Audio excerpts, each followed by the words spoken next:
Assalamualaikum warahmatullahi wabarakatuh. Alhamdulillah rabbil alamin. Nahmaduhu wa nasta'inuhu wa nastaghfiruh. Wa na'udzu billahi min shururi anfusina wa min sayyiati a'malina. May yahdihillahu fala mudilla lahu wa may yudlil fala hadiya lahu.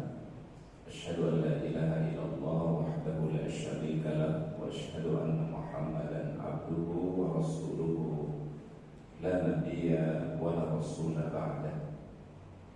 Allahumma salli wa sallim wa barik ala hadzal nabiyil karim nabiyina Muhammad bin Abdillah wa ala alihi wa ashabihi wa man tabi'ahu bi ihsanin ila yaumiddin, amma ba'du. Subhanaka la ilma lana illa ma 'allamtana innaka antal alimul hakim. Allahumma anta rabbi la ilaha illa anta khalaqtani wa ana 'abduka wa ana 'ala ahdika wa wa'dika mastata'tu. A'udzu bika min syarri ma sana'tu. Abu'u laka bi ni'matika 'alayya wa abu'u bi dhanbi faghfir li fa innahu la yaghfiru dzunuba illa anta. Hadirin kaum muslimin jamaah salat subuh yang dirahmati Allah Subhanahu wa taala. Alhamdulillah, kita panjatkan puji dan syukur kepada Allah Subhanahu wa taala atas segala curahan rahmatnya, karunia dan nikmatnya kepada kita semua, terutama nikmat iman dan Islam, nikmat sehat dan kesempatan pada pagi hari ini. Alhamdulillah kita bisa memenuhi panggilan Allah Ta'ala melaksanakan sholat subuh berjamaah. Mudah-mudahan langkah kita di dalam kebaikan menjadi asbabul maghfirah, sebab ampunan dari Allah Subhanahu wa Ta'ala, dijadikan sebagai asbab rafa'id darajat, diangkatnya derajat kita, dan mudah-mudahan menjadi saksi yang terbaik di hadapan Allah Subhanahu wa Ta'ala. Salawat dan salam kita sampaikan kepada uswah hasanah kita, teladan kita mulia Rasulullah Muhammad sallallahu alaihi wasallam. Mudah-mudahan salawat dan salam kita untuk beliau kelak pada yaumul akhir kita mendapatkan syafaatul uzma dari Rasulullah Muhammad sallallahu alaihi wasallam. Allahumma salli wa sallim ala nabiyyina Muhammad. Hadirin yang dirahmati oleh Allah Subhanahu wa taala, sebelum kita memasuki kajian fikih empat mazhab, ada satu doa yang sering dibaca oleh Rasulullah sallallahu alaihi wasallam, dan doa ini memiliki fadilah yang luar biasa dan termasuk asmaul husna yang terbaik, ya, yaitu kalimat ya hayyu ya qayyum ya dzal jalali wal ikram. Ya. Kami ulangi sekali lagi, ada satu ucapan yang terbaik sabda Nabi sallallahu alaihi wasallam diambil dari asmaul husna, ya, dari nama-nama Allah Subhanahu wa taala, yaitu ucapan ya hayyu ya qayyum ya dzal jalali wal ikram. Artinya adalah ya hayyu yang maha hidup, ya qayyum yang maha mengatur. Jadi qayyum itu artinya mengatur, ya. Ya dzal jalali yang memiliki keagungan, wal ikram dan yang memiliki kemuliaan. Jadi ya hayyu ya qayyum ya dzal jalali wal ikram. Ketika Rasulullah sallallahu alaihi wasallam di perang Badar, ya, beliau memohon kebaikan dari Allah, diberikan kebaikan dan kemuliaan oleh Allah Subhanahu wa taala sehingga beliau diberikan kemenangan oleh Allah. Salah satu yang beliau ucapkan adalah kalimat tadi ya hayyu ya qayyum ya dzal jalali wal ikram. Bahkan ayat Al-Kursi itu diawali oleh Allah Subhanahu wa taala, ya, dengan kalimat yang mulia, Allahu la ilaha illa huwal hayyul qayyum.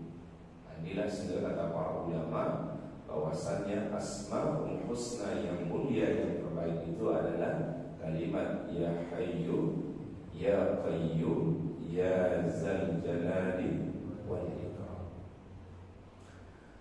Baik, kita masuk berikutnya bahasan kita pada al-mas'alatus salisah, ya, masalah yang ketiga, al-julus, ya, terkait mengenai duduk atau cara duduk ketika salat. Duduk itu dalam bahasa Arab disebut dengan julus, ya, dari kata jalasa yajlisu. Kalau tempat duduk disebut dengan majlis, ya, dan ini sudah menjadi bahasa umum di kita, disebut dengan apa? Majlis. Ada majlis ta'lim, majlis ilmu dan seterusnya, ya, dari kata jalasa yajlisu. Ikhtalafa al-fuqaha fi hayatil julus, ya. Terjadi perbedaan di antara para fuqaha ahli fikih di dalam kondisi atau tata cara duduk tersebut. Kita kenal dalam fikih itu duduk itu terbagi menjadi dua bagian, ya. Dan ini yang masyhur sebenarnya, ya. Pertama, duduk disebut dengan iftirash, ya. Disebut dengan duduk apa? Iftirash. Yang kedua disebut dengan duduk tawarruk, ya. Disebut dengan duduk tawarruk. Dan ada satu model duduk yang lainnya, ya, walaupun ini tidak begitu populer, tapi ini adalah riwayatnya sahih dari Nabi SAW. Ada namanya duduk iqa'a, namanya duduk apa? Iqa'a, ya. Apa itu duduk iftirash? Duduk iftirash itu kata para ulama berdasarkan hadis Nabi SAW adalah menegakkan kaki yang sebelah kanan dan bertumpu atau duduk pada kaki yang sebelah kiri. Jadi kaki yang kanan ditegakkan dan orang duduk pada kaki yang sebelah kiri, ya.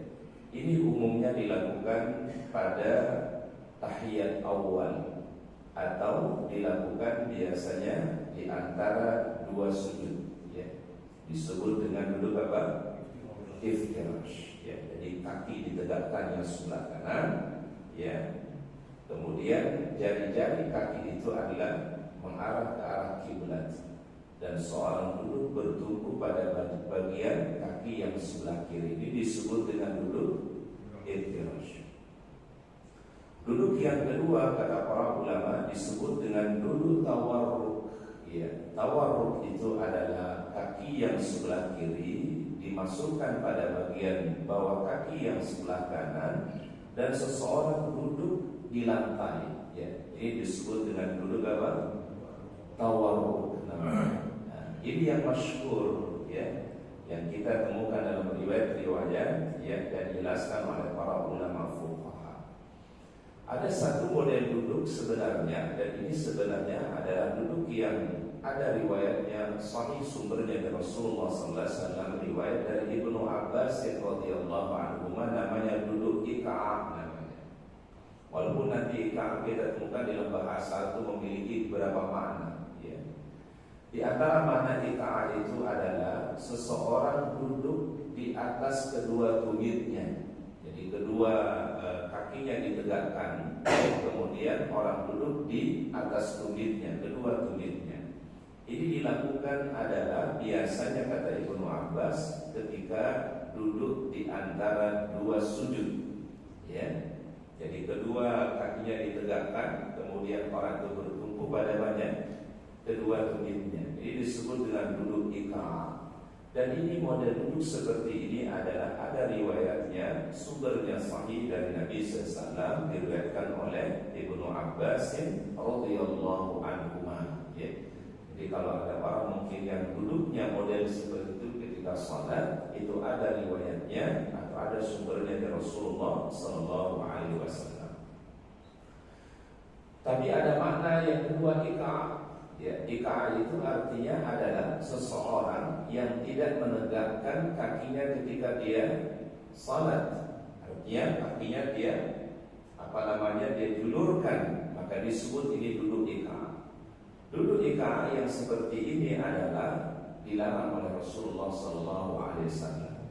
Jadi ada dua atau satu kata tetapi dua makna.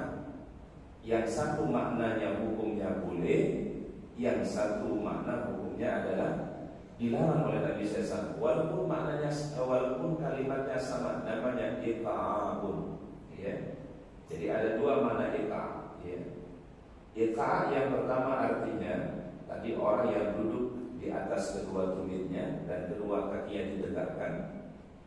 Kemudian ada makna yang kedua iqa' itu adalah seseorang duduk, kemudian pada bagian kedua kaki belakangnya itu ada dijulurkan atau tidak ditegakkan, disebut dengan iqa'. Ya. Maka ada disebut iqa'ul kalbi. Ya.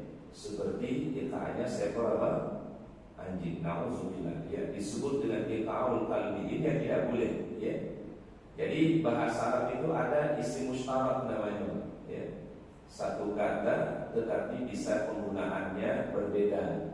Kalimatnya sama, katanya sama, tetapi maknanya bisa berbeda. Ya. Dan para ulama menjelaskan wa julusul mar'ati 'indahu ka julusir rajul. Duduknya seorang perempuan ketika salat sama duduknya, tata caranya seperti apa? Laki-laki. Jadi kita tidak bedakan antara laki-laki dan perempuan ketika mereka dalam keadaan salat. Ya. Baik, kemudian berikutnya adalah disebutkan di dalam riwayat para ulama. Berikutnya al-mas'alatur rabi'ah, ya, masalah yang keempat, ya. Al-jalsatul wusta wal akhirah. Ya.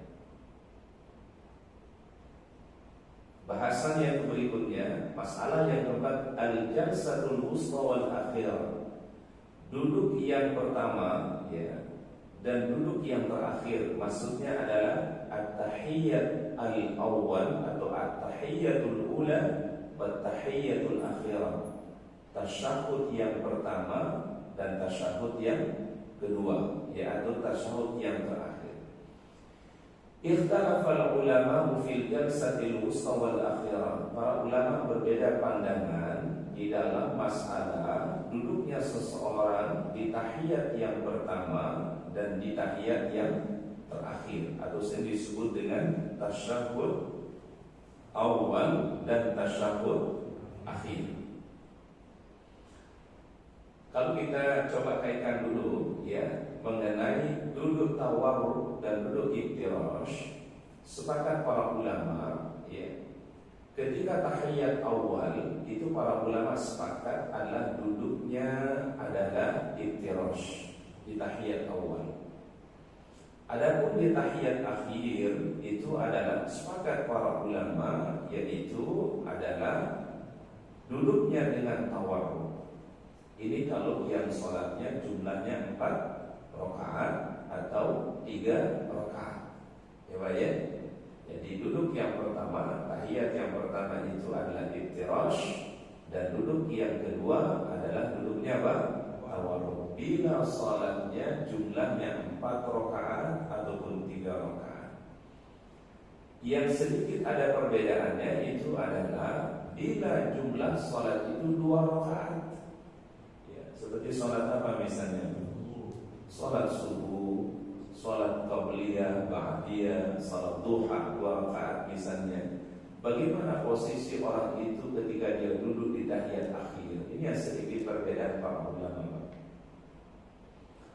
Sebagian ulama mazhab, di antaranya Imam Hambali, mengatakan ketika orang duduk di tahiyat akhir yang jumlah rakaatnya 2 rakaat, maka duduknya adalah tawarruk. Maaf, duduknya adalah iftirash. Ya.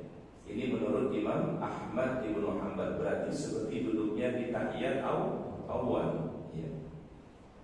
Namun para ulama yang lain, di antaranya mazhab Imam Syafi'i, mazhab Imam Maliki, mengatakan karena dia itu adalah tahiyat yang terakhir, maka model duduknya juga adalah tetap duduknya tawarruk. Paham ya Pak ya? Nah, jadi para ulama itu berbeda karena melihat yang sholat sunnah 2 rakaat ini atau yang sholat 2 rakaat ini, apakah 2 rakaat itu yang dihitung 2 rakaatnya atau duduk akhirnya. Itu yang dipermasalahkan oleh para ulama. Kalau dia mengatakan duduknya itu adalah iftirash karena melihat itu jumlah rakaatnya berapa? 2 rakaat. Tapi yang mengatakan duduknya adalah tawarruk itu karena melihat itu adalah at-tahiyyatul akhir, tahiyat yang terakhir. Maka biasanya kalau tahiyat terakhir duduknya adalah tawarruk.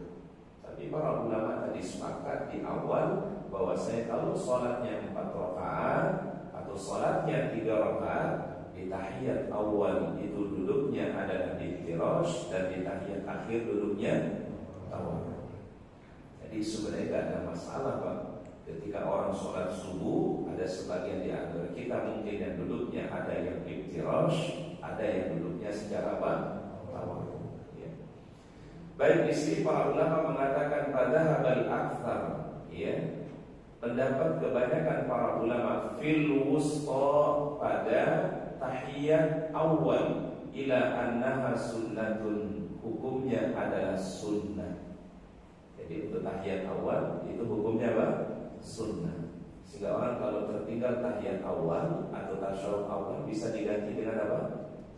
Sujud as-sahwi. Ya, misalnya orang Muhammad terlupakan untuk tahiyat awal, mestinya dia duduk tahiyat awal tapi dia kemudian berdiri, maka nanti disunahkan Nabi SAW ganti dengan sujud sahwi. Karena menurut para ulama itu hukumnya adalah sunnah. Walaysat bifardin, itu bukan hukumnya fardu. Beda dengan tahiyat akhir. Kalau tahiyat akhir para ulama mengatakan adalah hukumnya fardu. Wasyadda qaumun, ya. Ada sebagian pendapat, tetapi pendapat ini syadz. Ya, kalau kita temukan dalam istilah fikih kalimat syadz itu kalimat yang sedikit yang memahaminya atau sedikit yang mengambil pendapat ini, disebut dengan qaulun syadzun. Ya, pendapatnya ada yang mengambil pendapat ini, tapi tidak kebanyakan ulama. Sedikit sekali yang mengambil, mengatakan bahwasannya innaha fardun. Ada sebagian ulama mengatakan duduk awal itu hukumnya apa? Fardu sebagaimana duduk tahiyat akhir. Tapi sekali lagi ini adalah qaulun syadzun, pendapat yang sangat sedikit yang menganut atau mengambil pendapat yang kedua ini. Wa kadzalika dhahabal jumhur, demikian juga pendapat jumhur ulama fil jalsatil ukhra, pada duduk tahiyat yang terakhir, ila annaha fardun, itu adalah merupakan apa? Fardu. Wasyadda qaumun, tetapi ada pendapat yang sangat sedikit kata para ulama, faqalu innaha laysat bi fardin. Ada yang mengatakan duduk tahiyat akhir itu sunnah bukan fardu. Ya, jadi kita perhatikan di pendapat yang pertama apa? Menurut jumhur duduk tahiyat awal hukumnya adalah sunnah. Tapi ada sebagian kecil pendapat yang pendapatnya agak banyak itu mengatakan itu hukumnya apa? Fardu. Kemudian kedua jumhur mengatakan duduk tahiyat akhir itu hukumnya apa? Fardu. Ya. Tetapi ada sebagian kecil pendapat mengatakan itu adalah bukan fardu, hukumnya adalah sunnah. Jadi di saat jumhur mengatakan fardu, dia mengatakan sunnah. Di saat jumhur mengatakan sunnah, dia mengatakan apa? Fardu. Tapi itu adalah qaulun syadzun. Ya, syadz itu adalah pendapat yang sangat jarang dan mungkin sedikit atau sebagian kecil ulama yang mengambil pendapat tersebut. Wasababu fi ikhtilafihim, adapun dasar daripada perbedaan para ulama tadi, ta'arudu mafhumul ahadits, terjadi perbedaan di dalam memahami hadis-hadis Nabi sallallahu alaihi wasallam, wa qiyasu ihdal jaslataini 'ala tsaniyah, yaitu perbedaan di dalam mengkiaskan satu duduk dengan duduk yang lainnya, ya. Wa dzalika anna fi hadis Abi Hurairah al-mutaqaddim, pada hadis Abu Hurairah yang telah lalu, ijlis hatta tatma'inna jalisan, duduklah engkau sampai engkau duduk dalam keadaan tuma'ninah. Fawajabal julusa 'ala dhahiri hadzal hadits bis salati kulliha, maka berdasarkan hadis ini menurut sebagian ulama secara zahir hadisnya semua duduk di dalam salat itu adalah menjadi hukumnya apa? Wajib. Kalau kita lihat secara zahirnya, faman akhadha bihadza, maka barang siapa yang memahami demikian, maka dia akan mengatakan innal julusa kullahu fardun.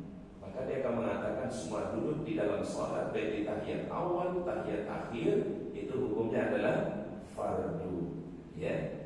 Ini kalau lihat zahir hadisnya secara tekstualnya. Karena Rasul mengatakan ijlis hatta tatma'inna jalisan. Duduklah engkau sampai engkau dalam keadaan tumaninah ketika dalam keadaan sujud.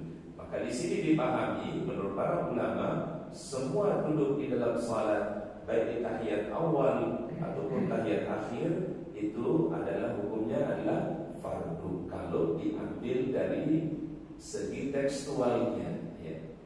Walamma jaa fi hadis Ibnu Buhainah, namun yang terjadi di riwayat Ibnu Buhainah as-sabit, dan ini adalah hadis yang sahih dari Nabi sallallahu annahu sallallahu asqatal jalsatal wusta wa lam yajburha wa sajada laha.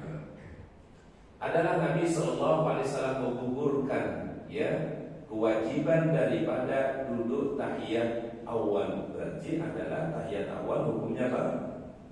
Adalah hukumnya sunnah. Sehingga orang kalau meninggalkan tahiyat awal misalnya atau terlupakan tahiyat awal, sholatnya tetap apa? Sah. Namun disunahkan untuk melakukan sujud yang namanya sujud sahwi. Apa itu sujud sahwi? Sujud bila terjadi kelupaan atau juga keraguan. Jadi sujud sahwi itu berlaku sebenarnya pada jamaah, bukan hanya ketika lupa saja, tapi juga berlaku ketika orang itu ragu. Bisa nggak di dalam sholat kita ragu, Pak? Bisa nggak? Bisa. Di tengah-tengah sholat kita ragu. Ini 2 rakaat atau 3 rakaat? Maka kata Rasulullah SAW, ambil rakaatnya yang lebih kecil. Berarti kalau kita ragu antara 2 dan 3, maka kita ambil yang berapa? Yang 2. Ini saya baru dapat 2 rakaat. Maka kemudian kita tambah 2 rakaat lagi. Sebelum kita sujud, kita lakukan sujud 2 kali yang disebut dengan sujud as-sahwi. Apakah pernah terjadi lupa pada Rasulullah SAW dalam sholat? Pernah. Dan ini adalah kapasitas sebagai sebagai manusia biasa, belum mengalami yang namanya apa? Lupa. Tentu apa yang terjadi pada Nabi SAW menjadi hukum bagi kita para jemaah. Apapun yang terjadi pada beliau, itu menjadi hukum bagi kita. Dan ada hikmahnya. Kalau tidak itu terjadi pada beliau, mungkin kita tidak tahu hikmahnya. Dan apapun yang terjadi pada Rasul atau apapun yang dilakukan oleh Nabi SAW tidak keluar dari konteks wahyu. Ini yang membedakan walaupun itu adalah sesuatu yang merupakan hal yang biasa terjadi pada manusia, seperti lupa kan hal yang biasa pada manusia lupa. Terkadang kita kan ngalamin yang namanya lupa, gitu kan? Taruh barang bisa lupa, gitu kan? Jadi sesuatu yang biasa terjadi pada manusia terjadi juga pada Rasulullah SAW. Tapi kalau pada Rasul itu terjadi, tidak lepas dari wahyu. Contoh misalnya, dalam satu kisah diceritakan, ini disebut dengan hadis Zulyadain. Hadis apa? Zulyadain. Satu ketika Nabi SAW sholat asar di Madinah Al-Munawwarah. Ketika beliau di rakaat yang kedua, tiba-tiba salam, Assalamualaikum warahmatullah, Assalamualaikum warahmatullah. Dan beliau melanjutkan zikir beliau, doa beliau. Jadi seakan-akan tidak ada sesuatu yang terjadi. Jadi begitu Assalamualaikum warahmatullah, Assalamualaikum warahmatullah, beliau lanjutkan apanya? Zikir, dilanjutkan zikir doa. Lalu beliau SAW ditegur oleh seorang sahabat namanya Zulyadain. Makanya hadis ini dikenal dengan hadis Zulyadain. Ya Rasulullah, usiratis salat, apakah Anda mau qashar salat, ya, padahal Anda berada di Madinah, ya, karena qashar salat itu berlaku kalau orang melakukan perjalanan safar, perjalanan jauh. Ini Rasulullah SAW ada di Madinah, beliau dalam keadaan mukim, beliau tidak dalam keadaan safar, tapi beliau kerjakan salat 2 rakaat. Padahal itu salat apa? Salat asar. Di samping Dzul-Yadain ada sahabat yang mulia Abu Bakar As-Siddiq radhiyallahu anhu. Lalu kemudian Rasul bertanya, "Asadaqa Dzul-Yadain ya Abu Bakar?" Apa benar yang diucapkan oleh Dzul-Yadain wahai Abu Bakar? Apa kata Abu Bakar? "Na'am ya Rasulullah." Betul wahai baginda Rasul, Anda baru sholat 2 rakaat sudah salah. Berarti kurangnya berapa Pak? 2 rakaat. Lalu kemudian Rasulullah SAW bangun melakukan rakaat yang ketiga, rakaat yang keempat. Di rakaat yang terakhir sebelum salam beliau sujud 2 kali. Inilah yang kemudian dikenal dengan sujud sahwi. Jadi apapun yang terjadi pada Nabi, lupa beliau, ragu seseorang, itu dianjurkan melakukan yang namanya sujud sahwi. Jadi sahwi sekali lagi bukan hanya karena lupa, tetapi juga termasuk ketika orang itu ragu ketika berapa rakaat dia sudah dapat. Wa thabata anhu annahu asqata, beliau menggugurkan rak'ataini fajabarahuma, ya. Beliau menggugurkan yaitu tahiyat awal, fajabarahuma, dan beliau menyempurnakannya. Dengan apa beliau menyempurnakannya? Menyempurnakan tadi dengan sujud sahwi. Menyempurnakan sesuatu itu disebut dengan al-jabru. Makanya ketika kita duduk antara 2 sujud, itu kan ada salah satu doanya, ya. Rabbighfirli warhamni wajburni. Kata wajburni ini ada 2 maknanya para jemaah. Makna wajburni pertama adalah, ya Allah, berikanlah kecukupan kepada kami dengan kebaikan-kebaikan. Itu makna ijbar, dicukupkan dengan kebaikan. Disebut dengan apa? Ijbar. Makna yang kedua ujburni itu adalah, ya Allah, bila ada kekurangan di dalam ibadah-ibadah kami, maka sempurnakanlah kekurangan-kekurangan yang ada. Itu disebut dengan wajburni. Dan di dalam ibadah kita adalah sering kali terjadi yang namanya apa? Ketidaksempurnaan. Sering kali terjadi yang namanya tidak sempurna. Mungkin ada yang terlewatkan, mungkin ada sunnah yang kita tinggalkan. Maka apa yang menyempurnakannya? Itu tadi kalimat wajburni, ya Allah, sempurnakanlah bila ada kekurangan di dalam ibadah kami. Mungkin khusyuknya kita kurang, ya. Terkadang kita khusyuk di awal, tetapi di rakaat berikutnya nggak khusyuk. Ingatnya udah di tahiyat akhir baru khusyuk lagi, ya. Itu kan manusiawi, ya. Beda dengan levelnya para sahabat, Pak. Sahabat itu tingkat kekhusyuannya sampai-sampai panah yang menancap di badannya nggak terasa, Pak. Itu kekhusyuannya para sahabat, Pak. Ada salah satu peperangan pernah terjadi di zaman Nabi SAW. Lalu pada malam hari itu para sahabat dan Nabi SAW, ya, singgah di satu lembah, Pak. Singgah di satu lembah. Ada seorang sahabat diminta oleh Rasulullah SAW untuk berjaga-jaga di perkemahan itu. Kami lupa nama sahabat yang mulia ini. Ketika dia sholat malam, sholat tahajud, itu musuh dari kejauhan melempari dia dengan panah. Dan sahabat ini sedang membaca surat Al-Kahfi, kena pada bagian badannya. Tapi sahabat itu melanjutkan bacaan surat Al-Kahfi. Kemudian diserang lagi yang kedua, sahabat ini tancap lagi itu di badannya panah, ya. Dan sahabat ini masih melanjutkan apa? Bacaan surah Al-Kahfi. Sampai yang ketiga tertancap itu panah, dan sahabat ini pun juga melanjutkan bacanya sampai menuntaskan surat Al-Kahfi. Lalu begitu salam, Assalamualaikum warahmatullahi, Assalamualaikum warahmatullahi, dia baru sadar kalau badannya terkena dengan apa? Dengan panah. Sampai itu tingkat kekhusyuannya para sahabat Nabi Sallallahu Alaihi Wasallam. Dibayangkan kekhusyuannya para sahabat itu luar biasa. Ya. Mungkin kalau kita di awal bisa saja khusyuk, tapi mungkin di rakaat yang kedua, ya, terkadang mungkin sudah mulai ada apa? Ada was-was, ada gangguan dalam sholat kita. Maka itu makna wajiburni. Apa artinya wajiburni? Ya Allah sempurnakan. Bila dalam sholat kami ada kekurangan, ada ketidaksempurnaannya, maka ya Allah sempurnakanlah dia dengan kebaikan-kebaikan yang kau berikan kepada kami. Ya.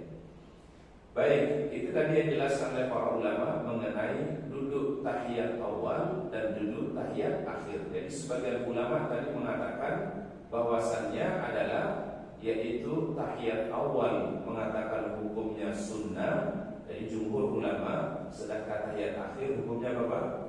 Fardu. Ya. Ada sebagian pendapat tadi yang syadz yang mengatakan bahwasannya tahiyat awal itu adalah fardu, sedangkan tahiyat akhir itu adalah hukumnya sunnah. Ini kan berarti berbeda dengan jumhur ulama. Kemudian berikutnya adalah disebutkan di dalam beberapa riwayat oleh para ulama, ya, wad'ul yadaini ihdahuma 'ala al-ukhra. Al-mas'alah al-khamisah, ya, permasalahan yang kelima. Wad'ul yadaini, meletakkan kedua tangan, ihdahuma 'ala al-ukhra, ya, yang salah satunya di atas tangan yang lain. Ini artinya adalah waktu orang bersedekah, ya. Begitu Allahu Akbar takbiratul ihram, kemudian orang kita apa? Bersedekah, ya. Bagaimana hukum meletakkan kedua tangan ini? Ikhtalafa al-ulama fi wad'il yadaini ihdahuma 'ala al-ukhra bis salat, ya. Terjadi perbedaan pandangan para ulama pada meletakkan kedua tangan salah satu di antaranya di atas yang lainnya dalam salat. Fakari hadzalika Malikun fil fardi. Imam Malik itu adalah memakruhkan orang itu meletakkan tangannya ketika salat fardu. Makanya pernah kami sampaikan di sini, kalau yang mengambil mazhab Imam Malik, mereka itu kalau salat itu tidak bersedekah, ya, tidak meletakkan tangan yang satu di atas tangan yang lainnya. Berarti tangannya apa? Dilepas saja. Ini tadi riwayat dari Imam siapa? Imam Malik. Wa ajazahu fil nafli, tapi beliau membolehkan pada salat-salat sunnah. Kalau dalam salat-salat sunnah kata beliau boleh dilakukan, tapi kalau di salat fardu beliau mengatakan tidak melakukan bersedekah ketika salat. Sehingga kalau kita ke negara-negara yang mazhabnya Maliki seperti Tunisia, Libya, Aljazair, Maroko, itu rata-rata mereka kalau sholat fardu tidak bersedekah. Jadi begitu takbiratul ihram Allahu Akbar, tangannya dilepas seperti sebelum memulai sholat, ya. Begitu juga nanti begitu i'tidal, sami Allahu liman hamidah, dilepas juga tangannya, ya. Baik, wara'a qaumun anna hadzal fi'lu min sunnati shalat wa hum jumhur, ya. Namun menurut jumhur ulama, meletakkan tangan, ya, yang satu di atas tangan yang lain, maksudnya apa? Bersedekah min sunnatis shalat, termasuk sunnah-sunnah di dalam apa? Salat. Wa humul jumhur, dan itu merupakan pendapat mayoritas para ulama mazhab Imam Abu Hanifah, Imam Asy-Syafi'i, dan Imam Al-Hambali, kecuali dari Imam siapa Pak?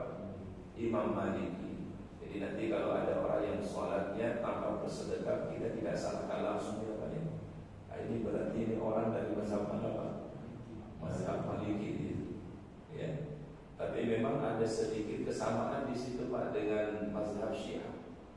Syiah pun juga ketika sholat itu dia tidak bersedekah Pak, ya. Jadi Allahu Akbar, ya, tangannya dilepas, ya. Tetapi itu adalah ada riwayatnya dari Nabi Sallallahu Alaihi Wasallam, ya. Jadi memang ada sedikit kesamaan ya. Tapi kita tidak bisa langsung menghukumi yang melakukan sholat demikian langsung kita hukumi sebagai apa? Orang Syiah. Tidak bisa. Karena itu ada riwayat dari Rasulullah SAW. Walaupun orang Syiah memang sholatnya juga seperti itu. Ya. Nah, tapi bedanya orang Syiah itu kalau sholat yang lebih menonjol atau yang lebih utama itu adalah mereka selalu meletakkan satu benda atau batu kecil ketika mereka sujud. Mereka yakini itu batu suci, batu yang karomah, ya. Tidak sah sholat orang kalau tidak dia bersujud di batu itu. Namanya adalah batu Karbala, ya. Jadi setiap orang yang Syiah itu kalau dia sujud pasti dia letakkan batu di depannya, batu kecil, ya. Kemudian dia sujud di situ. Dia yakini itu baru sah sholatnya, ya. Nah, ini yang perbedaan yang sangat mendasar, ya, antara fikihnya Syiah dengan fikihnya Ahlus Sunnah wal Jamaah. Dan biasanya mereka kalau Syiah itu sebelum salam itu selalu menepukan pada bagian kedua pahanya. Baru Assalamualaikum warahmatullahi wabarakatuh, Assalamualaikum warahmatullahi wabarakatuh, sambil menepuk kedua pahanya. Nah, itu ciri fikihnya orang Syiah, ya. Baik, wasababu fi ikhtilafihim, adapun sebab perbedaan para ulama, anahu qad ja'at atharun sabitatun, ada hadis-hadis yang sahih dari Nabi SAW, nuqilat fi sifatu salatin Nabi, yang meriwayatkan tentang sifat salat Nabi SAW. Walam yunqal fi annahu kana yadul yumna 'ala al-yusra. Menurut Imam Malik tidak ada penukilan secara jelas bahwa Rasulullah SAW meletakkan tangan kanan pada tangan kiri. Ini menurut Imam siapa tadi, Pak? Imam Malik. Maka Imam Malik itu adalah, ya, tidak bersedekap, ya. Wa thabata aidan anna an-nas kana yumaruna bi zalika. Dan Rasulullah SAW meminta mereka juga ada supaya tidak meletakkan, yaitu pada tangannya yang kanan pada tangan yang sebelah kiri itu bersedekap tadi. Ini yang menjadi pegangan daripada Imam Malik. Wa warada dzalika aidan min sifati shalati salat fi hadis Abi Humaid, ya. Ada riwayat dari hadis Abi Humaid, fara'a qaumun anna al-athar allati asbatat iqtadar ziyadatil athar allati, ada tambahan riwayat lam tuqqa bi hadis ziyadah wa anna ziyadah yajibu an yusaru ilaiha. Tapi ada tambahan riwayat yang lain, proses salat ketika salat beliau meletakkan tangan kanannya pada tangan yang sebelah kiri. Ini maksudnya adalah apa? Berarti bersedekah. Tambahan seperti ini kata para ulama itu wajib diambil. Kalau Imam Malik adalah berpendapat tidak ada satu riwayat dari Nabi SAW yang mengatakan meletakkan tangan, ya, ketika salat atau bersedekah.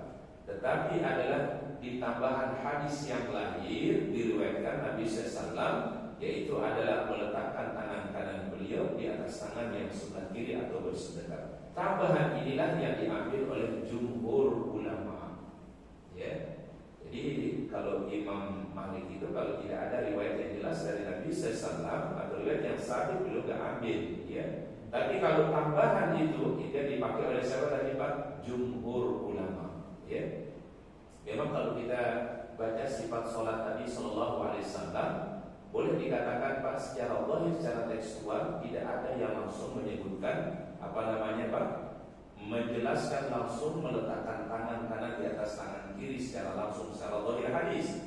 Tapi di tambahan yang lainnya, di riwayat yang lainnya disebutkan ada tambahan Rasulullah SAW, yaitu adalah meletakkan tangan kanan pada tangan yang sebelah kiri beliau, artinya yang kita sebut dengan bersedekah. Ini yang diambil oleh jumhur ulama. Wa ra'a qaumun anna al-awjab al-masjidil athar allati laysat fiha hadhihi ziyadah. Menurut Imam Malik, yaitu dalil itu diambil ya adalah yang dasarnya saja, yang pokoknya saja, bukan tambahannya. Kalau jumhur yang dipakai apa? Ziyadahnya, yang ada tambahan riwayatnya. Wa liqauli hadhihi laysat munasibatan li af'ali shalat wa innama hiya min babil isti'anah wa lidzalika ajaza Malikun fil nafli. Oleh karena itu Imam Malik hanya membolehkan di sholat sunnah. Tapi kalau di sholat fardu tidak boleh orang itu bersedekah, kata beliau. Kalau di sholat sunnah boleh, ya. Ini tadi dasar yang dipakai oleh Imam siapa? Imam Malik. Wa qad yasara min amri anna ha'atun taqtadil khudu' wa huwa al-aula, ya. Dan menurut Imam Malik, orang yang tidak bersedekap itu menunjukkan taqtadil khudu', menunjukkan dia ke al-khudu'. Khudu' itu boleh diartikan sebuah kerendahan, ya. Maka dia tidak meletakkan bersedekap, kata beliau. Wa huwal aula biha, dan itu yang lebih utama menurut Imam Malik. Sekali lagi ini adalah masalah khilafiyah di antara para ulama mengenai yang bersedekap ketika sholat ataupun tidak bersedekap. Yang tidak bersedekap tadi mazhabnya mana, Pak? Imam Malik. Tapi beliau membolehkan hanya di sholat sunnah. Tapi di sholat wajib fardu beliau tidak anjurkan, ya. Tapi jumhur ulama, ya, Imam Imam Syafi'i, Imam Hanafi, Imam Hambali, jumhur ulama adalah yaitu sunnahnya adalah yaitu melakukan bersedekah ketika salat. Baik, al-mas'alah as-sadiyah al-nuhudu minas sujud. Al-nuhud itu artinya adalah bangkit, ya, bangkit dari sujud, ya. Maka ada nahdoh, ya. Ada namanya nahdoh. Nahdoh itu artinya apa? Kebangkitan. Nahdoh. Yang di Indonesia ada Nahdlatul Ulama, ada Nahdlatul Watan, ya. Kalau Nahdlatul Ulama itu kebangkitan ulama, kalau di NTB namanya Nahdlatul Watan, ya. Kebangkitan apa? Bangsa atau tanah air, ya. An-nuhudu minas sujud, ya.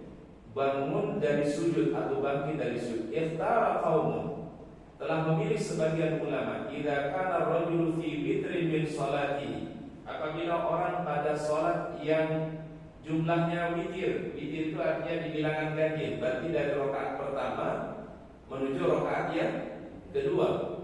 Alla yanhad hatta yastawi qa'idan, dia tidak bangkit dari salat itu atau dari salat yang pertama, rakaat pertama, sampai dia duduk, ya, yang kita kenal dengan duduk apa?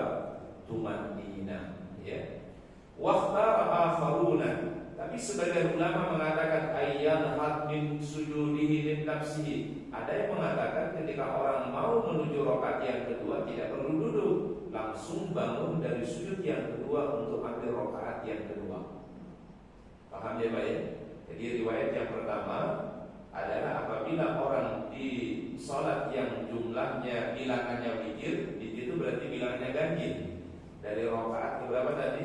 Rakaat 1 menuju rakaat yang kedua, atau rakaat ketiga menuju rakaat yang keempat, maka jangan dia bangkit kecuali dia duduk terlebih dahulu, ayyastawiya qa'idan. Para ulama menyebutnya ini sebagai jurus tumanninah. Dulu apa namanya, Pak? Tumanninah.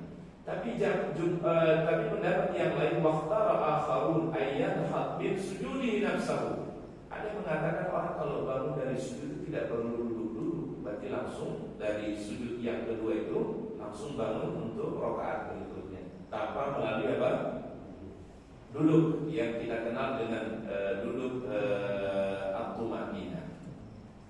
Wabil awal qala Syafi'i wa jama'atun. Pendapat yang pertama yang mensunahkan orang itu duduk sebelum dia bangun untuk rakaat yang kedua itu adalah pendapatnya Imam Syafi'i wa jama'atun minal ulama, dan banyak juga diambil pendapatnya para ulama. Wa bitsani, pendapat yang kedua, qala Malikun wa jama'atun. Ini pendapatnya Imam Malik dan juga pendapat banyak para ulama, kata beliau. Jadi mazhab yang pertama berarti mazhab Syafi'i, mazhab yang kedua mazhab apa? Maliki. Jadi kalau ada orang mohon maaf sholatnya mungkin dari rakaat yang pertama langsung dia bangun ke rakaat yang kedua tanpa duduk, itu adalah merupakan pendapat yang diambil oleh siapa? Imam Malik wa jama'atun minal ulama, ya. Dan kebanyakan juga atau banyak juga para ulama yang mengambilnya. Wasababul khilaf anna fi zalika hadisaini mukhtalifaini. Ada dua hadis yang berbeda, ya, sehingga masing-masing ulama mengambil hadis tersebut dengan apa yang dia pahami. Ahaduhuma, hadis yang pertama hadis Malik bin Huwairis as-Sabit annahu ra'a Rasulullah sallallahu alaihi wasallam. Dia pernah melihat baginda Nabi sallallahu alaihi wasallam yusolli ketika beliau salat, fa idza kana fi witrin, kalau dia berada di bilangan yang ganjil. Berarti bilangan tadi rakaat berapa, Bang? Rakaat 1 atau rakaat ketiga. Min salatihi lam yanhad, beliau tidak bangkit hatta yastawi qa'idan, sampai beliau duduk terlebih dahulu. Nah, di sini pun juga nanti di kalangan mazhab Syafi'i terjadi perbedaan, Pak. Ketika orang bangun dari duduk tumaninah itu, apakah model tangannya ini seperti ini, atau boleh seperti orang yang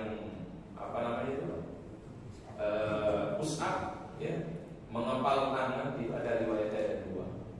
Jadi di kalangan mazhab yang mengatakan duduk tumaninah saja ada perbedaan lagi, Pak.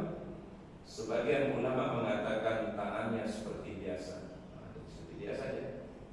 Tetapi riwayat yang lain, riwayat dari Ibnu Umar, Abdullah bin Umar radhiyallahu anhu meriwayatkan beliau ketika beliau salat, ketika bangkit dari rakaat pertama menuju rakaat yang kedua, beliau mengepalkan tangannya. Mengepal tangan itu berarti maksudnya apa? Ya, dikepal ya. Nah, seperti orang mau push up baru dia bangun. Ya, itu riwayatnya dari siapa? Ibnu Umar. Jadi boleh dengan tangan seperti ini terbuka seperti ini, atau dengan cara dikepal. Ya. Jadi di kalangan mazhab Syafi'iyah itu pun juga ada perbedaan. Ya. Bahkan nanti di dalam satu mazhab Malik juga ada terkadang perbedaan di antara ulama. Di dalam mazhab Hanafi pun juga terjadi perbedaan di antara para ulama.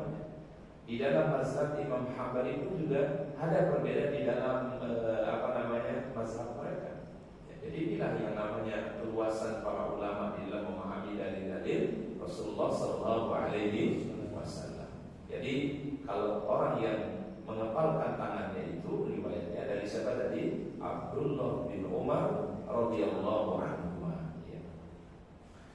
Wa fi hadis Abi Humaid, sedangkan di hadis Abi Humaid fi sifat salat Nabi sallallahu, di dalam masalah sifat salat Nabi sallallahu, annahu lamma rafa'a rasul ila sajdah tsaniyah min raka'atil ula, apabila beliau bangun dari sujud beliau yang kedua, min raka'atil ula qama wa lam yatawarra, beliau langsung berdiri tanpa duduk-duduk, beliau langsung berdiri. Ini riwayat diambil tadi oleh siapa, Pak? Oleh Imam Malik. Hadis yang pertama diambil oleh Imam Asy-Syafi'i, sedangkan hadis yang kedua ini diambil oleh Imam Malik, dan kedua riwayatnya adalah thabit sahih dari Nabi Sallallahu Alaihi Wasallam. Berarti Rasul melakukannya berbeda-beda keadaannya, Pak. Dalam keadaan yang pertama, mungkin sahabat yang melihatnya, oh Rasulullah SAW ketika sholat beliau tidak bangun kecuali beliau duduk tumaninah dulu. Ini yang sampai hadisnya kepada Imam Asy-Syafi'i. Tapi riwayat yang lain yang tadi diriwayatkan oleh hadis Abi Humaid, bahwasanya Nabi Sallallahu Alaihi Wasallam pernah salat ketika beliau bangkit dari sujud yang kedua, beliau langsung bangun tanpa walam yatawarrab. Beliau tidak duduk tawarrub dulu, dia tidak duduk apa? Tumaninah. Berarti langsung bangun menuju rakaat yang berapa? Rakaat yang kedua. Dan itu pun juga diriwayatkan dari Nabi Sallallahu Alaihi Wasallam. Berarti Rasulullah SAW melakukan sesuatu itu bisa saja dengan cara yang berbeda dalam keadaan yang berbeda. Ya Pak ya. Tadi Imam Malik mengambil yang mana, Pak? Mengambil hadis yang kedua, sedangkan Imam Syafi'i mengambil hadis yang pertama. Dan ini yang umumnya kita amalkan. Ya, itu adalah ketika kita di rakaat yang ganjil, rakaat pertama, atau juga di rakaat yang ketiga sebelum rakaat yang keempat, maka sunnahnya adalah yaitu orang itu duduk dulu, ya, baru dia bangun untuk mengambil rakaat berikutnya. Ini yang sering dikenal oleh para ulama mazhab fikih, terutama Imam Syafi'i dan Imam Hambali, namanya julus tumaninah. Apa itu tumaninah? Ya, sebentar, ya, tumaninah, ya. Kemudian dia memang kan gerakan sholat itu satu dengan yang lainnya ada jeda sebenarnya, Pak. Itu duduk yang seperti itu hikmahnya kata para ulama, memberikan jeda antara satu rakaat dengan rakaat berikutnya. Ada istirahat satu rakaat dengan rakaat berikutnya. Karena memang sholat itu kan istirahat sebenarnya. Makanya Rasul selalu bilang sama Bilal, apa kata Bilal? Kata Rasul kepada Bilal, ya Bilal arihna bis sholat. Wahai Bilal, ya, buatlah kami ini istirahat dengan sholat ini. Arihna bis sholat. Artinya adalah dalam sholat itu ya ada istirahatnya. Maka ada sholat namanya sholatut tarawih. Ya, sholat apa Pak? Tarawih. Dikerjakannya bagaimana? Selesai 2 rakaat istirahat. Kemudian nanti bangun lagi untuk melakukan berikutnya. Selesai 2 rakaat istirahat, dia lakukan lagi berikutnya. Jadi kalau 2 rakaat langsung nyambung itu bukan sholat tarawih namanya. Ya. Ya, misalnya Assalamualaikum warahmatullahi wabarakatuh, Assalamualaikum warahmatullahi wabarakatuh, langsung bangun, itu bukan sholat tarawih namanya. Atau bacaannya cepat, ya. Ya, itu Al-Fatihah dibaca cepat, ya. 23 rakaat 5 menit 7 menit misalnya. Itu bukan sholat tarawih namanya, Pak. Tarawih itu adalah sholatnya gimana, Pak? Roha itu dia santai, ada jeda satu sholat dengan sholat berikutnya. Itu disebut dengan sholat tarawih, ya. Dan imam pun juga adalah memberikan jeda antara satu sholat dengan sholat berikutnya. Boleh diselingi dengan zikir, diselingi dengan doa, ya, istighfar, sholawat, ya. Yang penting supaya ada jeda antara satu sholat dengan sholat berikutnya, supaya disebut dengan sholat apa Pak? Tarawih. Jadi kalau begitu Assalamualaikum warahmatullahi wabarakatuh, Assalamualaikum warahmatullahi wabarakatuh, langsung bangun, itu bukan sholat tarawih. Ya, itu namanya sholat kejar-kejaran. Itu bukan sholat tarawih.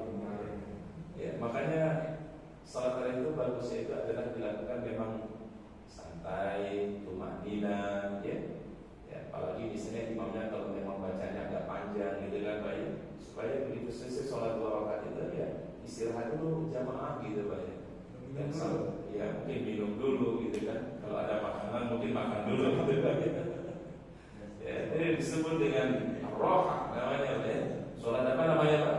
Tarawih. Ya, jadi penamaan itu saja Masya Allah Pak. Ya, jadi penamaan sholat itu ternyata Pak ada maknanya masing-masing. Contoh misalnya Pak, tahiyatul masjid. Sholat apa Pak? Tahiyatul masjid. Apa dia tahiyat Pak? Tahiyatul masjid, penghormatan untuk memuliakan rumah Allah Subhanahu wa taala. Ketika kita memasukinya, kita jangan duduk. Ini adatnya kecuali kita salat sunnah 2 rakaat. Tahiyatul masjid, menghormati rumah Allah Subhanahu wa taala. Maka disebut tahiyatul masjid. Dulu Nabi tidak sebut dari tahiyatul masjid, Pak. Ulama yang memberikan istilah namanya apa? Tahiyatul masjid, memuliakan masjid. Kecuali kalau di Masjidil Haram, Pak. Di Masjidil Haram punya hukum khusus, Pak. Orang kalau memasuki Masjidil Haram tidak mesti tahiyatul masjid, bisa dia ganti dengan tawaf. Jadi begitu orang misalnya masuk masjid kemudian dia tawaf 7 kali mengelilingi Ka'bah Baitullah, maka itu sudah menggantikan daripada tahiyatul masjidnya. Tapi kalau orang masuk Masjidil Haram dan dia tidak melakukan tawaf, maka baru dia lakukan tahiyatul masjid. Jadi tahiyatul masjid itu bisa diganti kalau di Masjidil Haram dengan melakukan tawaf sunnah. Kalau sudah ada tawaf sunnah, maka tidak kemudian melakukan tahiyatul masjid, karena tahiyatul masjid itu sudah menjadi pengganti daripada apa namanya, tawaf itu sudah menjadi pengganti daripada tahiyatul masjidnya. Baik, wallahu a'lam bishawab. Mungkin itu yang bisa kita kaji pada kesempatan pagi hari ini. Semoga Allah Ta'ala berikan ilmu yang bermanfaat.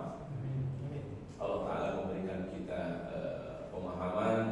Allah Ta'ala memberikan kita keistiqomahan. Dan insyaAllah mudah-mudahan kita senantiasa mendapat ridha Allah Subhanahu wa Ta'ala. Baik, mungkin sebelum kita tutup atau akhir ada pertanyaan Pak. Ada yang mau bertanya Pak? Kayak jemaah dapat paham ini. Baik, silakan. Tadi tentang sholat hari masjid di Ramadan. Baik. Kalau selama ini penggantinya adalah Tawaf. Iya. Kalau orang datang sholat dulu terus tawaf lagi boleh? Iya, sebenarnya tidak ada masalah. Misalnya dia masuk masjid nih, tahiyatul masjid ya, tapi kemudian dia tawaf sunnah, boleh. Ya. Nah, artinya justru adalah salah satu amalan terbaik ketika orang berada di tanah suci adalah memaksimalkan tawaf sunnahnya. Ya, kalau bisa, walaupun sekarang ada aturan di Saudi itu Pak, Gak boleh orang itu tawaf di bawah kecuali adalah yang berumroh. Tapi orang Indonesia nggak kehilangan akal. Jadi orang kita sekarang ini setiap hari pakai ihram, ya, supaya bisa dapat tawaf di bawah. Karena kalau nggak pakai pakaian ihram, itu tawafnya di atas. Insya Allah selesainya 1 jam 20 menit baru selesai. Jadi orang kita memang Pak, dan kehilangan Pak, ide ya. Nah, cuma repotnya nanti kalau petugas cek itu bagian dalam, ya ada jamaah ke masjid, ya pakai pakaian ihram tapi pakai pakaian dalam, ya. Cuma alhamdulillah mungkin aja petugasnya nggak cek. Kalau dicek sama petugas itu pasti ketahuan itu Pak, ya. Tapi di situ ya udah ya dilihat dia pakai pakaian ihram, foto masuk dia Pak, ya. Nah, itu caranya Mas kan, ya. Karena kalau dulu kan mohon maaf kan kita bisa tahu pakai baju baju bebas ya, ya di bawah itu Pak. Sekarang nggak bisa. Yang boleh masuk Masjidil Haram untuk tahu di bawah hanya yang pakai umroh, pakai pakaian ihram. Kalau dilihat nggak pakai pakaian ihram, udah langsung disuruh udah naik ke atas. Nah, memang kalau naik di atas itu putarannya agak jauh ya. Jadi kalau orang melakukan tawaf di atas kurang lebih mungkin 1 jam lebih 20 menit kurang lebih baru selesai. Tapi kalau di bawah itu 30 menit insya Allah sudah selesai. Ya, berarti berapa kali lipatnya itu Pak? Ya, 2 kali lipatnya bakal lebih itu Pak kalau di atas. Ya, jadi akhirnya sekarang lebih banyak orang tawaf di atas Pak dibandingkan di bawah. Ya, nah, sehingga memang di bawah itu hanya yang pakai pakaian ihram saja. Ya. Cuma itu aja dari petugas ya kalau cek bagian dalam kita baru repot. Aturan sekarang masuk di Masjidil Haram. Ya. Kemudian di Nabawi sekarang itu adalah dulu kalau orang masuk Raudhah itu kan ngantri dalam masjid. Sekarang antrinya di luar masjid. Dan itu antriannya panjang sekali Pak. Ya. Pernah kami ngantri dari asar itu masuknya baru maghrib Pak. Tapi ada fadilahnya Pak, karena dapatnya pas azan maghrib, jadi agak lama di situ. Itulah buah daripada Pak, kesabaran ya. Cuma jamaah juga banyak yang nggak kuat Pak, karena masih panas waktu itu. Jadi dari asar kita tunggu, pada saat kita tunggu maghrib baru bisa masuk di Raudhah. Dan sekarang orang masuk Raudhah itu cuma bisa sekali Pak, nggak bisa 2 kali, nggak bisa 3 kali, karena harus bawa tasrih namanya. Tasrih itu kayak kayak daftar jamaah. Misalnya dari biru mana nih, dari travel mana, berapa jumlah jamaahnya sekian. Kalau ada tas itu baru bisa masuk. Jadi kalau nggak ada tasrih nggak bisa masuk. Ya, jadi memang sekarang banyak banyak kita dibatasi ya Pak ya. Tawaf dibatasi, kemudian juga Raudhah juga dibatasi ya. Ya mungkin maksudnya adalah supaya tidak terjadi crowded gitu ya Pak ya. Tapi walaupun tidak jadi crowded tetap crowded aja sebenarnya. Orang kan semua kepingin tawaf, ingin ke Raudhah gitu kan ya Pak ya. Nah, jadi itulah kondisi orang kalau umroh saat ini Pak ya. Tapi masya Allah semangat untuk komitmen luar biasa. Ya. Tapi masih buka 24 jam ya Ustaz? Dibuka 24 jam, tapi harus ada tasrih. Dulu kan kalau mau nyaman itu masuknya jam 2 pagi.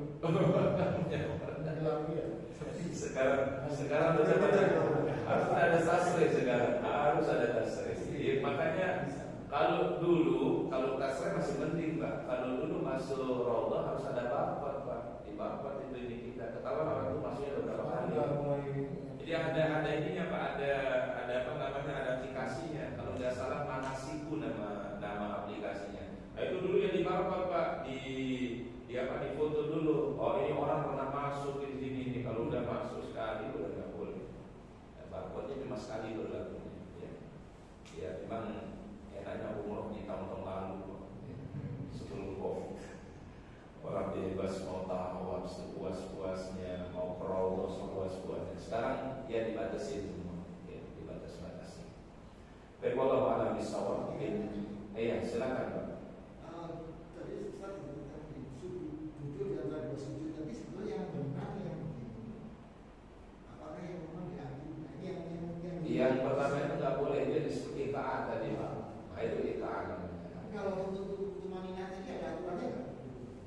tumanina yang mana? Tumanina tadi ada aturannya nggak? Apakah harus? Oh, biasanya kalau tumanina dalam pemahaman dulunya ada iftirash dulunya, bukan tawarruk. Kalau tawarruk kan model tahiyat akhir, ya. Jadi dulu tumanina itu sekedar sebentar aja dia duduk, kemudian dia bangkit untuk rakaat yang kedua, dan itu dilengkapi hanya posisi kaki dari sujud. Kan kita mau berdiri, iya. Nah, kita duduk sebentar itu posisi begini, Iya. atau Enggak. Al-nasbu namanya. Setiap orang sholat itu mesti menegakkan kakinya. Yang nggak boleh itu begini namanya ika. Ini yang disebut dengan ika'ul qalbi, ya. Yang kakinya maaf bagian kakinya begini, kemudian dijulurkan ke belakang. Berarti tidak ditegakkan. Itu yang disunah kayak gini. Tidak boleh ini, Pak. Ini yang disebut dengan ika'ul qalbi, ya. Itu yang nggak boleh, tetapi ditegakkan. Itu yang disebut dengan duduk iftirash namanya, ya. Yang ini yang iqa'ah namanya. Ini iqa'ah yang dibolehkan. Ini yang dibolehkan. Ini yang riwayat Ibnu Abbas. Yang ini yang disebut iqa'ah yang dilarang, ya. Jadi kakinya itu tidak dihadapkan ke Ka'bah. Jadi iqa'ah itu ada dua sebenarnya, Pak. Ada iqa'ah yang boleh, ada iqa'ah yang tidak boleh. Iqa'ah yang tidak boleh, dia tidak ditegakkan kakinya, tetapi dia lepaskan ke belakang, ya, diselonjorkan ke belakang. Itu iqa'ah yang dilarang. Tapi menegakkan kedua kaki dan berdiri di atas tumitnya, itu iqa'ah yang dibolehkan. Ya, seperti riwayat dari Ibnu Abbas radhiyallahu anhuma, ya. Kecuali kalau ada sakit, ya. Ada makanya tadi kita sempat baca, Pak. Ada riwayat mengatakan ada mungkin karena sakit pada bagian kakinya, ya dia nggak bisa tegakkan. Ya kita nggak bisa paksakan, ya Pak, ya. Dalam mengamalkan ibadah pun juga Allah Ta'ala sudah sangat tahu keadaan kita, Pak. Kalau kita sakit, kalau mungkin ada halangan uzur, ya hal yang tadi dianjurkan menjadi hukumnya gugur, Pak. Ya, ada orang sakit bagian jempol kakinya, jangan dipaksain tegakin, Pak. Mudarat jadinya, Pak. Ingat ibadah itu pun juga jangan menimbulkan apa? Mudarat, ya, jangan menimbulkan sesuatu yang menimbulkan apa? Mudarat. Tetapi kalau orang itu dalam keadaan sehat, tidak ada uzur, ya tentu adalah dia lakukan ya sesuai dengan anjuran Rasulullah Sallallahu Alaihi Wasallam. Baik, wallahu a'lam bishawab. Mungkin itu yang bisa kita kaji pada pagi hari ini. Kita akhiri. Subhanallah, bihamdika, asyhadu an la ilaha illa anta, astaghfiruka wa atubu ilaik. Assalamualaikum warahmatullahi wabarakatuh.